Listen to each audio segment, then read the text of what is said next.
దేవుని ప్రశస్తమైన నామమునకు మహిమ ఘనత ప్రభావములు కలుగునుగాక.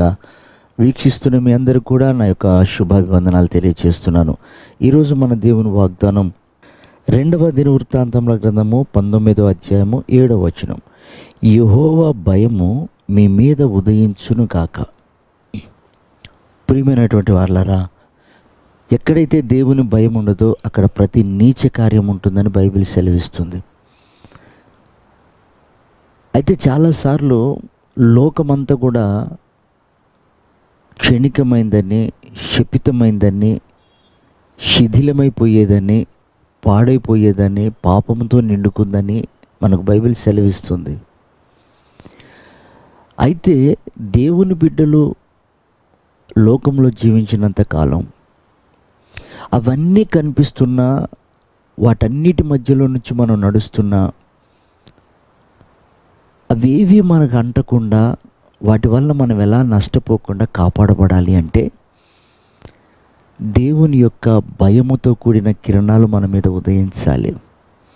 అంటే దేవుని భయం మనలో ఉన్నప్పుడు నీతి సూర్యుడైనటువంటి దేవుని మహిమ మనల్ని కప్పుతుంది,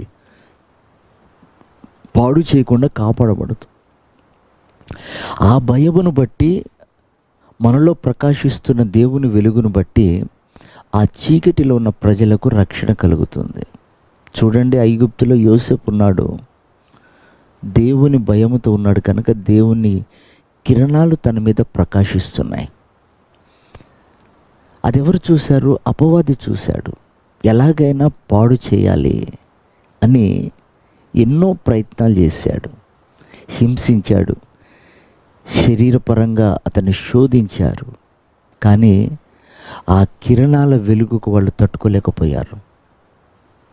ప్రియ దేవుని బిడ్డలారా, చాలాసార్లు దేవుని బిడ్డలమైన మనం ప్రార్థనలు చేసుకుంటాం, దేవుని శక్తి, అభిషేకం, ఆత్మచేత నింపబడతాం.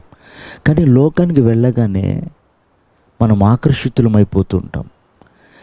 అంటే లోకములో ఉన్న వెలుగు అంతగా మనల్ని ప్రభావితం చేస్తుందంటే దేవునికి మనం తక్కువ ప్రాధాన్యత ఇస్తున్నాం, దేవుని శక్తిని తక్కువగా అంచనా వేస్తున్నాం, దేవుని బలాన్ని నామకార్థంగా తీసుకుంటున్నాం. కాబట్టి చూడండి, ఎన్ని ప్రయత్నాలు చేసినా అపజయాల బాటలోనే వారు ఉంటారు, కానీ ఆశీర్వాద బాటలో ఉండలేరు. అందుకే వారి కుటుంబాలలో సణుగుళ్ళు, సంశయాలు.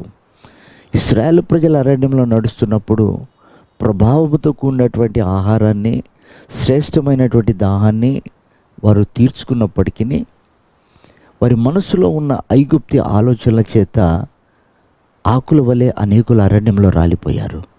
ఈరోజు మనం స్పష్టంగా గమనించాల్సిన సత్యం ఒకటే: ఆ శ్రేష్టతకు మనం విలువ ఇవ్వకపోతే, ఆ ప్రభావాన్ని మనం అనుభవించకపోతే, లోకరీతి ఆలోచనలు కలిగి ఉంటే ఎంత చేసినా అప్రయోజనమే. ప్రియ దేవుని బిడ్డలారా, కనుక దేవుని భయముతో వెలిగినటువంటి యోసేపు సింహాసనం మీద కూర్చోగలిగాడు.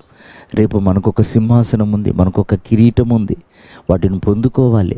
కనుక దేవుని భయముతో కూడిన వెలుగును ప్రకాశింపచేస్తూ అనేకుల్ని ఆ వెలుగులో ప్రభు సన్నిధిలో స్థిరపరుస్తూ ఆయన రాకడకు మనం సిద్ధపడతాం. అట్టి కృప ప్రభు ఈ ఉదయకాలం మనందరికీ దయచేయను గాక. ఆమెన్.